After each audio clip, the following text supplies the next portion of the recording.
এই 7 জায়গায় 7 জন গভর্নর পাঠিয়েছেন, তাদের থেকে তথ্য নিতেন। এই গভর্নর সিস্টেম উনি বানিয়েছেন। সাইয়েদনা আমর ইবনে আল আস রাদিয়াল্লাহু তাআলা আনহুকে পাঠিয়েছেন মিশরে। মিশরে একটা দৌড় প্রতিযোগিতা হতো। ওই দৌড় প্রতিযোগিতায় আমর ইবনে আল আস রাদিয়াল্লাহু তাআলা আনহুর ছেলে অংশগ্রহণ করেছে, কিন্তু এক মিশরি ওই দৌড় প্রতিযোগিতায় চ্যাম্পিয়ন হয়ে গেছে, রানার্স আপ হয়েছে আমর ইবনে আল আসের ছেলে। এবার মিশরি ফার্স্ট আর গভর্নরের ছেলে সেকেন্ড। রাগের চোটে আমর ইবনে আল আসের ছেলে ওই মিশরির মাথার মধ্যে কয়েকটা বাড়ি মেরেছে। মিশরি বলে, আমার মাল্লা কেন? তুমি খেলায় পারো না, আমারে মাল্লা কেন?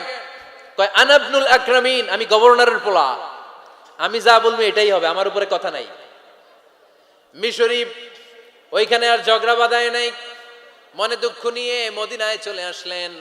এসে বললেন, আমিরুল মুমিনিন, আপনি আমর ইবনুল আস রাদিয়াল্লাহু তাআলা আনহুকে মিশরের গভর্নর বানিয়ে পাঠিয়েছেন। একটা প্রতিযোগিতায় আমি চ্যাম্পিয়ন হয়েছি, ওনার ছেলে হয়েছে রানার আপ। কেন সে চ্যাম্পিয়ন হতে পারে নাই? এই কারণে আমার মাথায় লাঠি দিয়ে 3টা বাড়ি মেরেছে। বিচারটা দিছে কার দরবারে? কথা বুঝেন নাই বোধহয়? ওমর ফারুকের দরবার। ওমর ফারুক বললেন, তাই আগামী বছরের অমুক তারিখ আমি সব গভর্নরদেরকে ডেকে হিসাব নেই, তো ওই দিন তুই থাকবি, পারবি না? মিশরে বলে, পারবো মানে অবশ্যই পারবো। ওই দিন 7 রাজ্য থেকে 7 গভর্নর হাজির, গভর্নরদের ছেলেরাও হাজির, মিশরীয় হাজির। 7 গভর্নরের কাছ থেকে 7 এলাকার খোঁজ খবর নেয়ার পরে ওমরে ফারুক বললেন, আইনাল মিসরি, মিশরি লোকটা কই, এদিকে আয়। মিশরি সামনে আসার পরে বলল, আমর ইবনুল আস, তুমি মিশরের গভর্নর, তোমার ছেলে সহ তুমি আসো। আমর ইবনুল আস এসে সামনে বসে রইলেন। এবার বললেন, ও আমর ইবনুল আসের ছেলে, তুমি নাকি ইবনুল আকরামিন গভর্নরের ছেলে, তুমি যা বলবা মিশরে নাকি তাই হবে, তোমার নাকি অনেক দাপট। নিজে একটা লাঠি এনে মিশরীর হাতে দিয়ে বলল, এবার তোর মাথায় যতটা মারছে তুই ততটা গুনে গুনে মার, আমি দেখবো। আমর ইবনুল আস দেখবে, আমর ইবনুল আসের ছেলেরে তুই এখানে মার। সে বলতেছে, থাক, আপনি বলছেন এতেই যথেষ্ট, মারা লাগবে না, আমি মাফ করে দিলাম। ওমরে ফারুক বলল, খবরদার, মার, মার ওর মাথার মধ্যে। মিশরি ওমরে ফারুকের ধমক শুনে ভয়ে ভয়ে 3টা বাড়ি মারল। এই বাড়ি মারা দেখেও ওমরে ফারুকের হৃদয় ঠান্ডা হয় নাই। লজ্জায় আমর ইবনুল আস, বয়স হয়ে গিয়েছে সাহাবা, মাথা তখন টাক, মাথায় চুল নাই, লজ্জায় মাথাটা হেট হয়ে মাথাটা নিচু করে রেখেছে। এবার রাগের চোটে ওমরে ফারুক বললেন, এবার আমর ইবনুল আসের টাক মাথার মধ্যে একটা মার, মার। কেন ছেলেকে শিক্ষা দিতে পারে নাই? ইয়া আমর ইবনুল আস, মাতা জাআলতুমুন নাস আবিদা, তোমরা কখন মিশরীদেরকে নিজেদের দাস বানায় নিলা? ওয়াকাদ ওয়ালাদাতুম উম্মুহুম আহরারা, আর ওদের মায়েরা তো ওদেরকে স্বাধীন সন্তান হিসেবে প্রসব করেছে। মানুষদের উপর ক্ষমতাগিরি করার জন্য গভর্নর পাঠাই নাই। খবরদার, জনগণ, তাদেরকে দেখভাল করার জন্য তোমাদেরকে পাঠানো হয়েছে, তাদের উপর কোনো অত্যাচার করার জন্য নয়। চিল্লায় বলেন ঠিক কিনা? এরকম নেতা কয়টা লাগবে? কয়টা? ওই নেতার নাম কি? ওমর। হা হুয়া ইয়াতি ওমর। 22 জায়গায় বিশ্বনবী কয় একটা, ওমরে ফারুক বলে আর একটা। আল্লাহ বলে, বিশ্বনবী, আপনার পক্ষে আমি আয়াত নাজিল করতে পারলাম না, আমি ওমরের পক্ষে নাজিল করে দিলাম। বিশ্বনবী বলতেন, ইন্না লিকুল্লি উম্মাতিন মুহাদ্দাস, সব উম্মতের মধ্যে, সব নবীদের উম্মতের মধ্য থেকে একজন করে আল্লাহ তাকে মুহাদ্দিস বানাতো। মুহাদ্দিস না, মুহাদ্দাস। মুহাদ্দাস মানে এমন লোক যিনি যা ভাবতো ওই ভাবনাটাই আল্লাহ আয়াত হিসেবে নাজিল করে দিতেন। বিশ্বনবী বলেন, আমার উম্মতের মধ্যে মুহাদ্দাস হচ্ছে সাইয়েদনা ওমর। তাই আমাদের মডেল হবে সাহাবারা। আমাদের মডেল হবে কারা? আওয়াজ করে বলেন, কারা? এই মেসেজটা বাড়িতে নিয়ে যেতে পারবেন তো? This is the first message I drop today for the people of Faridpur. ফরিদপুরবাসীর জন্য আজকের আমার প্রথম মেসেজ, আমাদের মডেল হচ্ছে সাহাবারা। ঠিক কিনা? সাহাবারা আমাদের মডেল, ওনারা আমাদের ইন্সপায়ারেশন, ওনারা আমাদের অনুপ্রেরণা। এজন্য আল্লাহর হাবিব সাল্লাল্লাহু আলাইহি ওয়াসাল্লাম বলেছেন, লা তাসুব্বু আসহাবি, খবরদার আমার সাহাবাদেরকে গালি দিও না। তোমরা যদি উহুদ পাহাড় পরিমাণ স্বর্ণ দান করো, আমার সাহাবারা ওই কঠিন মুহূর্তে যে 1 মুঠ চাল দান করেছিল, ওই চালের দানের সমান হবে না। আবার বিশ্বনবী বলতেন, খায়রুল কুরুনি কারনি সুম্মাল্লাযীনা ইয়ালুনাহুম সুম্মাল্লাযীনা ইয়ালুনাহুম, সবচাইতে শ্রেষ্ঠ যুগ আমার যুগ, তারপরে আমার সাহাবাদের যুগ, তারপরে তাবিঈদের যুগ। পড়েন সুবহানাল্লাহ। সবচাইতে শ্রেষ্ঠ যুগ হচ্ছে সাহাবাদের যুগ। নাকি এখন প্লেন আবিষ্কার হয়েছে, রকেট আবিষ্কার হয়েছে, মডার্ন টেকনোলজি সব আমাদের হাতে, এজন্য এই যুগটা শ্রেষ্ঠ নাকি? না, আল্লাহর হাবিব সাল্লাল্লাহু আলাইহি ওয়াসাল্লাম বলেছেন সাহাবাদের যুগটা হচ্ছে গোটা দুনিয়ার যত যুগ এই পৃথিবী দেখেছে সবচেয়ে শ্রেষ্ঠ যুগ হচ্ছে সাহাবাদের যুগ। চিল্লায় বলেন ঠিক কিনা? আবার আল্লাহ বললেন রাদিয়াল্লাহু তাআলা আন, রব্বুল আলামিন দুনিয়ার কোন গোষ্ঠীর ব্যাপারে, দুনিয়ার কোন জাতির ব্যাপারে, দুনিয়ার কোন মানুষদের ব্যাপারে রেদওয়ানুল্লাহ আল্লাহর সন্তুষ্টির কথাটা বলেন নাই, শুধু বলেছেন কেবলমাত্র সাহাবাদের জন্য। সুবহানাল্লাহ পড়েন। এজন্য সাহাবাদের নাম শুনলে কি পড়তে হয়? আমি যদি পড়ি আবু বকর, এরপরে কি পড়বেন?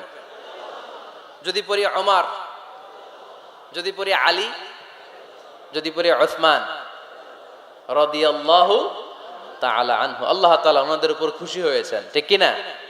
এজন্য সাহাবারা আমাদের মডেল। আজকে আমরা সাহাবাদের জীবন চরিত সম্পর্কে কিছু জানার চেষ্টা করব এবং সেই জীবনের আলোকে আমাদের জীবনকে আলোকিত করতে চেষ্টা করব ইনশাআল্লাহ। পড়েন। সবার মনোযোগ আছে তো? আজকে আমরা সাইয়েদনা ওমরে ফারুকের বায়োগ্রাফি সম্পর্কে জানব। ওমরে ফারুক রাদিয়াল্লাহু তাআলা আনহু, the super hero of this উম্মাহ। এই উম্মার সুপার হিরো তিনি, ঠিক কি না? ওনার মুখের আগে লাঠি চলতো বেশি। সুবহানাল্লাহ পড়বেন না? মাঝে মাঝে লাঠি চালানোরও দরকার আছে না নাই? সাইয়েদনা ওমরে ফারুক আমাদের জন্য অনুপ্রেরণা। Is the real super hero of Muslim উম্মাহ। তিনি এই উম্মার রিয়েল সুপার হিরো।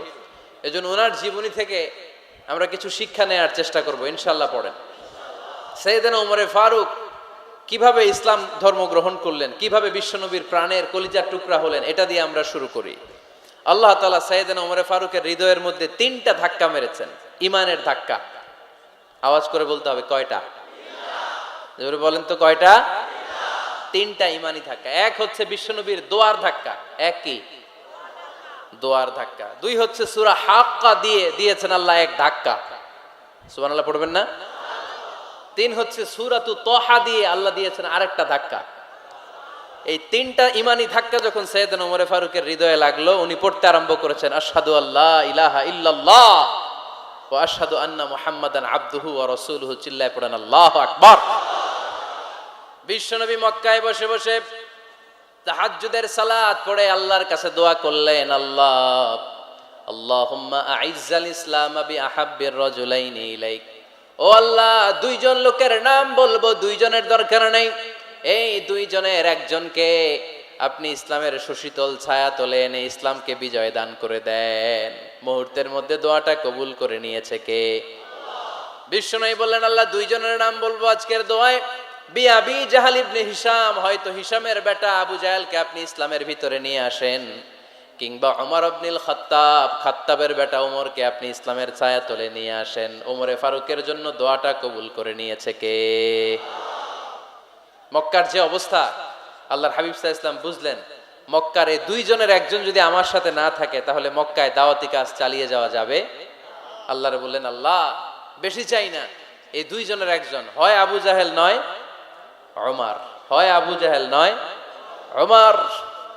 বিশ্বনবী যখন দোয়া করলেন, এই দোয়ার একটা ইমানি ধাক্কা, নুরানি ধাক্কা সাইয়েদনা ওমরে ফারুকের হৃদয়কে স্পর্শ করে ফেলল।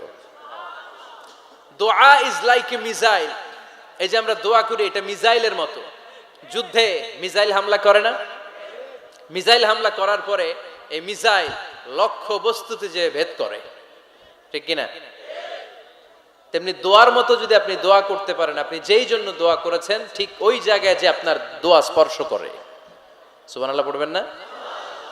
বিশ্বনবীর দোয়ার মাধ্যমে প্রথমে সাইয়েদনা ওমরে ফারুকের হৃদয়ে এক ধাক্কা লাগলো। 2 নম্বরে রব্বুল আলামিন সূরাতুল হাক্কা দিয়ে ওমরে ফারুকের হৃদয়ের মধ্যে দিলেন এক ধাক্কা। পড়েন আল্লাহু আকবার। কোরআনের ভেতরে সূরাতুল হাক্কা নামে একটা সূরা আছে না নাই? আল হাক্কাতু মাল হাক্কা ওয়া মা আদরাকা মাল হাক্কা। পড়েন আল্লাহু আকবার। বিশ্বনবী যখন দোয়া করলেন, ওই দোয়া যখন সৈয়দনা ওমর ফারুকের হৃদয়ে স্পর্শ করলো, সৈয়দনা ওমর ফারুক সব সময় বিশ্বনবীরে ফলো করতে আরম্ভ করলেন। বিশ্বনবী ডানে গেলে লুকিয়ে লুকিয়ে ওমর ফারুক ডানে যায়, বিশ্বনবী বায়ে গেলে লুকিয়ে লুকিয়ে ওমর ফারুক বায়ে যায়। বিশ্বনবী একবার মসজিদুল হারামে যে নামাজ পড়তে শুরু করলেন, ওমর ফারুক তখন বিশ্বনবীর পিছু পিছু ছদ্মবেশে পেছন থেকে যে বিশ্বনবী কিভাবে নামাজ পড়ে দেখতে শুরু করলেন। বিশ্বনবী ইন দা মিন টাইম এশার নামাজে আল হাক্কাতুমাল হাক্কা তেলাওয়াত শুরু করে দিলেন। আল হাক্কাতুমাল হাক্কা তেলাওয়াত শুরু করে দিলেন। তেলাওয়াত করতে করতে বিশ্বনবী যখন তেলাওয়াত করতেছে, ওমর ফারুক এরকম দুলতেছে আর মজা পাচ্ছে। ওমিয়া বিশ্বনবীর কণ্ঠ বুঝি আমার মতো কণ্ঠ, আপনার মতো কণ্ঠ, আহমদ বিন ইউসুফের কণ্ঠ, আব্দুল বাসিতের কণ্ঠ না? আহা, বিশ্বনবীর গলায় যে কি সুরের ঝংকার আল্লাহ দিয়েছেন, কি সুরের লহরি আল্লাহ দিয়েছেন, একবার যে শুনতো পাগল হয়ে যেত। আল্লাহু আকবার। বিশ্বনবী সূরা হাক্কা মন্ত্রমুগ্ধ তেলাওয়াতে, মন্ত্রমুগ্ধ সুর দিয়ে, মন্ত্রমুগ্ধ কণ্ঠ দিয়ে তেলাওয়াত করতে লাগলেন। এশার সালাতে ওমরে ফারুক দুলতে লাগলেন। ওমরে ফারুক যত শুনেন অবাক হয়ে যায়, যত শুনেন অবাক হয়ে যায়, যতই শুনে অবাক। কিরে? কারণ তিনি আরবি ভাষা বুঝতেন। এত সুন্দর শব্দের গাঁথুনি, এত প্রাঞ্জল বর্ণনা, এত সুন্দর অন্তমিল, এটা কবিতা না হয়ে পারে না। উনি মনে মনে ভাবলেন এটা মনে হয় কবিতা, it might be poem, it could be poem. Muhammad মনে হয় কবি হয়ে গেছে, তার কাব্য প্রতিভা দিয়ে সে এটা বানিয়েছে। তা না হলে এত সুন্দর কথা, এটা কবিতা না হয়ে পারে। ইন দ্য মিন টাইম বিশ্বনবী কিন্তু দেখতেছে না যে পেছনে ওমর। বিশ্বনবী তেলাওয়াত করছিলেন। ইন দ্য মিন টাইম বিশ্বনবী পড়ছিলেন ওমা হুয়া বিকাউলি শাইরিন কলিলাম মা তুমিনুন। এই আয়াতের অর্থ হলো এটা কোনো কবির কথা নয়, খুব অল্প সংখ্যক লোকই তোমরা ঈমান আনো। সুবহানাল্লাহ পড়ে। এটাকে বলে কোইনসিডেন্ট। কোইনসিডেন্ট, হুট করে অনেক সময় মিলে যায়, যায় কি যায় না? আপনি একজনের কথা ভাবতেছেন ভাবতেছেন, বাজারে গেলেন, বাজারে যেই দেখেন ওই লোকটা দাঁড়ায় আছে, এরকম হয় কি হয় না? কোইনসিডেন্ট। ওমরে ফারুক মনে মনে যেটা ভাবতেছে ওই কথা দিয়ে বিশ্বনবী তেলাওয়াত করতেছে। আল্লাহু আকবার। বিশ্বনবী যে আয়াত তেলাওয়াত করছিলেন, আয়াতের অর্থ হলো এটা কোনো কবির বানানো কবিতা না, খুব অল্প সংখ্যক লোকই তোমরা ঈমান আনো। ওমরে ফারুক আটকে উঠলেন, থমকে দাঁড়ালেন। ঘটনা কি? আমি মনে মনে ভাবলাম, কিরে এত সুন্দর কথা, এটা তো মানুষের কথা হতে পারে না, এটা নিশ্চয়ই কবিতা, কবির কথা। কিন্তু মুহাম্মদ এখন আবার পড়তেছে ওমা হুয়া বিকাউলি শাইর, এটা কোনো শায়েরের, কবির কথা নয়। কলিলাম মা তুমিনুন, অল্পই তোমরা ঈমান আনো। তার মানে আমার মনে যা চলে মুহাম্মদ এটা টের পায়। মুহাম্মদ গণক। নাউজুবিল্লাহ পড়বেন না? মুহাম্মদ অনেক বড় মাপের একজন গণক। মানুষের হৃদয়ে কি চলে, মনে মনে কি ভাবে, মুহাম্মদ না দেখেও বলে দিতে পারে। ইন দা মিন টাইম বিশ্বনবী পরের আয়াতে পড়লেন ওয়ালা বিকাউলি কাহিনিন কলিলাম মা তাযাক্কারুন। এই আয়াতের অর্থ হলো এটা কোনো গণকের বানানো গণনা নয়, খুব অল্প সংখ্যক লোকই তোমরা উপদেশ হিসেবে এটাকে মানো। সুবহানাল্লাহ পড়েন। এবার আর ওমরে ফারুকের সহ্য হয় না, কি আজীব তামাশা। প্রথমে মনে করলাম কবিতা, মোহাম্মদ কয় কবি না, সে কবি না, এটা কবিতা না। তারপর ভাবলাম সে গণক, সে আয়াত পরে পরে বলে দিল এটা গণনা নয়, তাহলে এটা কি? এটা কি কবিতাও না, গণনাও না, তাহলে এটা কি? বিশ্বনবী তখন বললেন তানজিলুম মির রাব্বিল আলামিন। সুবহানাল্লাহ পড়েন। পরের আয়াত ছিল তানজিলুম মির রাব্বিল আলামিন। এটা দুনিয়ার কোনো কবির বানানো কবিতা না, এটা কোনো গণকের গণনা না, এটা কোনো সাহিত্যিকের বানানো সাহিত্য নয়, এটা মহাবিশ্বের পরিচালক রব্বুল আলামিনের কাছ থেকে পাঠানো কিতাব কোরআন। সূরা হাক্কার ধাক্কায় ওমরে ফারুক কাইত। প্রথমে ধাক্কাটা লাগলো যে দোয়া। বিশ্বনবী তাহাজ্জুদে কেঁদে দোয়া করলেন, আল্লাহ হয় আবু জাহেলরে দিবা নাইলে ওমররে দিবা। ওই দোয়া ওমরে ফারুকের হৃদয়ে ছোঁয়া লেগেছে। এরপর হাক্কা, সূরাতুল হাক্কা দিয়ে দিলে এক ধাক্কা। এই ধাক্কা খেয়ে উথাল পাথাল হৃদয়ের মধ্যে, হায় রে এ কি বাণী, এ কেমন কথা, কে মুহাম্মদ? তারপরও শয়তানের ওয়াসওয়াসা আছে না নাই? আল্লাহ বলে যতই ওয়াসওয়াসা ওমরকে দেয়া হোক, আমি ওমরে ফারুককে এই মুসলিম উম্মতের সেনাপতি বানিয়ে ছাড়বো, আমি সেনাপতি বানাবো। এবার 3 নাম্বার ডোজ। ডাক্তারের কাছে গেলে প্রথমে দেখবেন সিম্পল ডোজ দেয়, নর্মাল ওষুধ, এটাতে কাজ না হইলে ডোজ বাড়ায়, একেবারে কাজ না হইলে অ্যান্টিবায়োটিক মারে, আছে না নাই? আল্লাহ প্রথমে দোয়ার ছোঁয়া লাগালেন, তারপর সূরা হাক্কা দিয়ে ধাক্কা মারলেন, এরপরে রব্বুল আলামিন বলেন এবার 3 নাম্বার ডোজ সূরা তহা দিয়ে আমি তোমার হৃদয়টারে উজালা বানায় দেব রে ওমর। শয়তান ওদিক দিয়ে ওয়াসওয়াসা, খেলা দুই দিক থেকে চলতেছে। আল্লাহ তাআলা হেদায়েতের রাস্তায় টানছে, শয়তান জাহান্নামের দিকে টানছে। ঘোষণা দেয়া হলো মক্কায়, মুহাম্মদের মাথা কেটে এনে দিলে এত এত স্বর্ণ মুদ্রা দেয়া হবে। ওমরে ফারুক রাজি হয়ে গেলেন, নাঙ্গা তলোয়ার নিয়ে বিশ্বনবীর মাথা কাটার জন্য ছুটলেন। নাউজুবিল্লাহ পড়বেন না? বনু জাহরা গোত্রের এক লোক বলে, আইনা ইয়া ওমর, কই যাও? মুহাম্মদের মাথা কাটতে যাই। আরে মুহাম্মদের মাথা কাটতে যাও, তোমার বোন ফাতিমা বিনতে খাত্তাব আর তোমার বোন জামাই সাঈদ কদ সাবা, এরা তো ধর্ম ত্যাগ করে ফেলছে, এটা তো আমাদের ধর্ম ত্যাগ করে মুহাম্মদের ফলোয়ার হয়ে গেছে। আগে ওমর ঘর সামলাও, পরে মুহাম্মদের মাথা কাটতে যেও। ওমরে ফারুক অবাক হয়ে গেলেন, তলোয়ার নিয়ে বিশ্বনবীর দিকে না যেয়ে নিজের বাড়ির দিকে চলে গেলেন। বিশ্বনবীর আপন বোন ফাতিমা বিনতে খাত্তাব, বোন জামাই সাঈদ আর খাব্বাব রাদিয়াল্লাহু তাআলা আনহু তিনজন মিলে সূরা তহা তেলাওয়াত করছিলেন। পড়েন সুবহানাল্লাহ। মক্কায় লুকিয়ে লুকিয়ে দাওয়াত হতো। খাব্বাব রাদিয়াল্লাহু তাআলা আনহু একটা চামড়ার ফলকের মধ্যে সূরা তহার কয়েকটা আয়াত এনে ওমরে ফারুকের বোন আর বোন জামাইকে শিক্ষা দিচ্ছে, ট্রেনিং দিচ্ছে। সুবহানাল্লাহ পড়েন। লুকিয়ে লুকিয়ে ওমরে ফারুক যখন ঘরে চলে আসলেন, এরা তটস্থ হয়ে গেল। সাইয়েদনা খাব্বাব বিছানার তলায় লুকিয়ে গেলেন। ওমরে ফারুক বললেন, দরজা খোলো। ফাতিমা বিনতে খাত্তাব দরজা খোলার পরে নির্মম ভাবে সাইয়েদনা ওমর রাদিয়াল্লাহু তাআলা আনহু বোনের গায়ে আঘাত শুরু করে দিল। বোন জামাইকে আহত করতে শুরু করলো আর বলতে শুরু করলো, তোরা পাগল হলি কেন? কি আছে ওই মুহাম্মাদের মধ্যে? কি জাদু নিয়ে এসেছে? সে যাই বলে লোকজন পাগল হয়ে যায়, সবাই তার উপর কালিমা পড়ে ঈমান এনে ফেলে। কি এমন জিনিস তোদের কাছে আছে যেটা দেখে মুহাম্মদকে তোরা ভালোবাসলি? কি আছে? কি পড়তেছিলি আমারে দেখা। ফাতেমা বলে, ইন্নাকা রিজসুন লা ইয়ামাসসুহু ইল্লাল মুতাহহারুন। ও আমার ভাই ওমর, তুমি নাপাক। তুমি কি? লা ইয়ামাসসুহু ইল্লাল মুতাহহারুন, পবিত্রতা অর্জন না করে এই কোরআন ধরা যায় না। সুবহানাল্লাহ পড়েন। ওমরে ফারুক গোসল করে আসলেন, কারণ ধাক্কা তো আগে কয়েকটা খাইছে। কথা বোঝেন নাই বোধহয়? প্রথমে দোয়ার ধাক্কা, পরে কোন সূরা দিয়ে ধাক্কা? হাক্কা দিয়ে ধাক্কা। 3 নম্বরে এখন আরেকটা ধাক্কা খাবে। গোসল করে আসলেন। ফাতিমা বিনতে খাত্তাব বললেন, গোসল যখন করে এসেছেন, এই নেন। ওমরে ফারুক এবার চামড়ার কাপড়ের মধ্যে সূরা তহার প্রথম আয়াতের দিকে নজর করলেন। নজর করেই কোরআনের প্রেমে পড়ে গেলেন। পড়েন সুবহানাল্লাহ। ওমরে ফারুক পড়তে আরম্ভ করলেন, তহা মা আনজালনা আলাইকাল কুরআনা লিতাশকা ইল্লা তাযকিরাতাল লিমান ইয়াখশা তানজিলাম মিম্মান খালাকাল আরদা ওয়াস সামাওয়াতিল উলা। সুবহানাল্লাহ পড়েন। উনি পড়তে আরম্ভ করলেন, তহা মা আনজালনা আলাইকাল কুরআনা লিতাশকা, এই কোরআনকে আমি তোমাদের হতভাগ্য জাতি হিসেবে দুনিয়ায় থাকার জন্য পাঠাই নাই। এটা রব্বুল আলামিনের পক্ষ থেকে এসেছে। যারা রবকে ভয় করে তাদের জন্য আছে উপদেশ। যিনি আকাশ বানিয়েছেন, জমিন বানিয়েছেন, ওই আল্লাহ তাআলা নিজেই এই কোরআন পাঠিয়েছেন। আওয়াজ করে পড়তে হবে, আল্লাহু আকবার। উনি খুব ভালো আরবি জানতেন। সূরা তহা পড়ার পরে আর ধৈর্য ধারণ করতে পারে না। ওমরে ফারুক ছোট্ট বাচ্চার মতো কান্না শুরু করে দিলেন। আল্লাহু আকবার।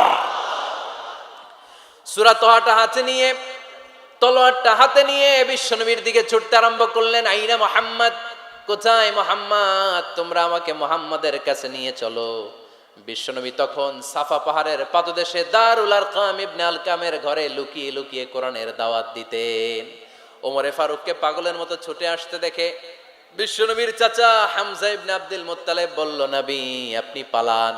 ওই যে খাত্তাবের বেটা ওমর আপনাকে অপমান করার জন্য, আক্রমণ করার জন্য তেরে এসেছে। সাহাবীরা বললেন, নবী আপনি পালিয়ে যান, আমরা সামাল দেব। বিশ্বনবী বললেন, না আমি পালাবো না, বরং তোমরা সরে যাও।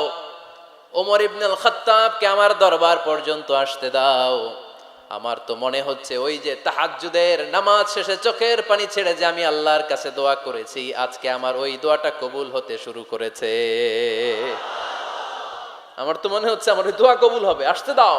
ওমরে ফারুক এসে বললেন, আশহাদু আল্লা ইলাহা ইল্লাল্লাহ ওয়া আশহাদু আন্না মুহাম্মাদান আবদুহু ওয়া রাসূলুহু। আমি সাক্ষ্য দিলাম আল্লাহ ছাড়া কোনো ইলাহা নাই, নিশ্চয় আপনি আল্লাহর প্রেরিত বান্দা এবং রাসূল। পড়েন সুবহানাল্লাহ। ওমরে ফারুক যখন কালিমা শাহাদা পড়ে মুসলমান হয়ে বিশ্বনবীর হাতে হাত রাখলেন, মুসলিম সাহাবীদের মধ্যে খুশি আর আনন্দের বন্যা বয়ে গেল। মুসলিম হাতে গোনা সাহাবারা আল্লাহর প্রশংসা করলেন। বিশ্বনবী সাইয়েদনা ওমরে ফারুককে জড়িয়ে ধরলেন। ওমরে ফারুক আবার বিশ্বনবীরে বললেন, নবী গো, আলাসনা আলাল হক, আমরা কি সত্যের উপরে আছি নাকি আমরা ভুলের উপরে আছি? বিশ্বনবী বললেন, বালা নাহনু আলাল হক, আমরাই সত্যের উপরে আছি। সুবহানাল্লাহ পড়েন। আলাসনা আলাল হক, নবী আমরা কি সত্যের উপরে নাই? হ্যাঁ অবশ্যই ওমর, তুমি সত্যের উপরে আছো। ওমরে ফারুক বললেন, তাহলে ফাফিমাল ইখতিফা, তাহলে লুকায় লুকায় আর দাওয়াত দেব কেন? আমি তো কালিমা পড়ে ফেলছি, আসেন আমার সাথে বের হই। ফাফিমাল ইখতিফা, আর লুকায় লুকায় কেন? আসেন আমরা বাইরে বের হই। বিশ্বনবী বললেন, ওমর এটা মাক্কি জীবন, এখানে আমরা একটু গোপনে গোপনে দাওয়াত দিতে চাই। ওমরে ফারুক বলে, না, আমার দায়িত্ব, আমি একটা মিছিল দিতে চাই নবী। আল্লাহর নামের তাকবীর দিতে দিতে দারুল আরকাম থেকে শুরু করে মসজিদুল হারাম পর্যন্ত একটা মিছিল দিয়ে আমি মক্কা কাঁপাইয়া দেব। অনুমতি দেন। বিশ্বনবী দিতে চায় না। ওমর ফারুক অনেক বুঝানোর পরে স্বল্প পরিসরের একটা অনুমোদন পাওয়া গেল বিশ্বনবী সাল্লাল্লাহু আলাইহি ওয়াসাল্লামের কাছ থেকে। কিন্তু মিছিল যে দিবে, মিছিলের জন্য লোকের দরকার আছে না নাই? এখানে লোক নাই, আমি একাই মিছিল দিতেছি। এটা জমবে, মিছিল জমবে। খুঁজে উনি 11 জন মুসলিম সাহাবা পেলেন। কয়জন? ওমরে ফারুক বললেন, 11 জনই সই। এই 11 জন নিয়েই আমি আল্লাহর নামের তাকবীর দিব। 2 লাইন করলেন। কয় লাইন? 2 লাইন। পেছনে 6 জন, আর এই লাইনের নেতা বানালেন বিশ্বনবীর চাচা হামজাকে রাদিয়াল্লাহু তাআলা আনহু। আর সামনে 5 জন, তার আগে দাঁড়ালেন উনি নিজেই। তাহলে 6 6 12। বললেন এই 2 লাইনই আমরা তাকবীর দিতে দিতে, বেশি না, এই দারুল আরকামের ঘর থেকে, আপনারা জানেন যে সাফা মারওয়া এখন যে সাই হয়, এই সাফার পাদদেশে ছিল দারুল আরকামের ঘর। উনি বললেন এখান থেকে ওই যে কাবার গিলাফ দেখা যায়, কাবার গিলাফ পর্যন্ত আমরা এই তাকবীর নিয়ে ওখানে যাব। সুবহানাল্লাহ পড়বেন না? ওখানে উনি দাঁড়িয়ে ছোট্ট একটা ভাষণ দিয়েছিলেন। উনি বলেছিলেন, মান আরাদা আন তাসকুলা উম্মু ওয়া ইয়াতামা ওয়ালাদু ওয়া তারমিলা যাওজাতুহু ফালিয়াসুদ্দানি। খেয়াল করে শুনেন, কান দুইটা খরগোশের কানের মতো খাড়া করেন। উনি এক বাক্যের একটা ভাষণ দিলেন। ভাষণ দিতে জানলে বড় ভাষণ দেয়া লাগে না। এক বাক্যের ভাষণ দিয়ে গোটা বিশ্বকে ঝাঁকুনি মারা যায়। চিল্লায় বলো ঠিক কিনা? ওমরে ফারুক এক বাক্যের একটা ছোট্ট ভাষণ দিলেন। মান আরাদা আন তাসকুলা উম্মু, কে আছো মায়ের এই মক্কায়, কে আছো মায়ের বুক খালি করতে চাও? ইয়াতামা ওয়ালাদু, কে আছো বাচ্চাগুলারে, নিজের সন্তানগুলোরে ইয়াতিম বানাতে চাও? কে আছো তারমিলা যাওজাতুহু, নিজের স্ত্রীকে বিধবা বানাতে চাও? ফালিয়া সুদ্দানি, বুকের পাটা থাকলে আমি ওমর রে থামাও। ফালিয়া সুদ্দানি, দেখি মক্কায় কার এত বড় বুকের পাটা। কে আছো মায়ের বুক খালি করতে চাও, সন্তান রে ইয়াতিম বানাতে চাও, স্ত্রীকে বিধবা বানাতে চাও? ফালিয়া সুদ্দানি, পারলে আমারে ঠেকাও। এই বলে উনি আল্লাহু আকবার, আল্লাহু আকবার, আল্লাহু আকবার বলে স্লোগান শুরু করে দিলেন। এক এক স্লোগানে মক্কার মরুজমিন থারথার করে কাঁপতে আরম্ভ করলো। এই মিছিল মক্কার কেউ দেয় না। মিছিলের আওয়াজ শুনে আবু জাহেল বাইরিস, উতবা বাইরিস, শাইবা, ওয়ালিদ ইবনে মুগিরা সব বের হয়েছে। কিরে, আমার এলাকায় এত বড় স্লোগান, কার এত সাহস? বের হয়ে দেখে মিছিলের সামনে ওমর। ওমর রে দেখে দিছে এক দৌড়। কারণ ওমরে ফারুককে থামানোর মতো বাপের বেটা মক্কায় দ্বিতীয়টা কেউ ছিল না। আওয়াজ করে বলেন ঠিক কিনা? ওমরে ফারুক আল্লাহু আকবার, আল্লাহু আকবার বলে স্লোগান দিতে দিতে মসজিদুল হারামের ভেতরে ঢুকে গেল। কাবার গিলাফ ধরার পরে সেদিন মিছিল থেমেছে। ওই আল্লাহর নামের স্লোগান সেদিন কেউ থামাতে পারে নাই, কিয়ামত পর্যন্ত কেউ থামাতে পারবে না। চিল্লায় বলো ঠিক কিনা?